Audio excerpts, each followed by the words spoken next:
Тауық салмасы бар бешамель тұздығындағы құймақтар дайындаймыз. Құймақ жасау үшін жұмыртқа аламыз, сүт қоямыз, араластырамыз. Одан кейін ұн мен тұз қосып, тағы да аздап сүт қоямыз. Содан соң ерітілген сары май қосып, барлық компоненттерді біркелкі етіп араластырамыз. Қамыр дайын. Қыздырылған табаға екі жағынан құймақтарды қуырып аламыз. Құймақтар дайын.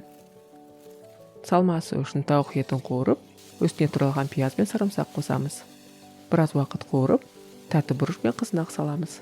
Кейін желани томат пастасын, тұз, базилик пен паприка қосып, бәрін жақсылап араластырамыз. Салма дайын. Бешамель соусы үшін сары майды ерітіп, үстіне ұн салып, орташа отта қуырамыз. Содан кейін ыстық сүтті құйып, араластырамыз. Соңында тұз, қара бұрыш пен қалауыңыз жұмыртқа жаңғағын қосамыз. Соус дайын. Тағамды жинаймыз. Құймақтардың ішіне салма салып, конверт тәрізді ораймыз. Дайын құймақтарды пісіретін ыдысқа тізіп, үстіне бешамель соусын құйып, үккіштен өткізілген ірімшік себеміз. Алдын ала қыздырылған пешке қойып 15 минут пісіреміз. Дайын тағамды көкпен сәндейміз. Желанимен бірге дайындаңыз және нәтижеңізбен бөлісіңіз.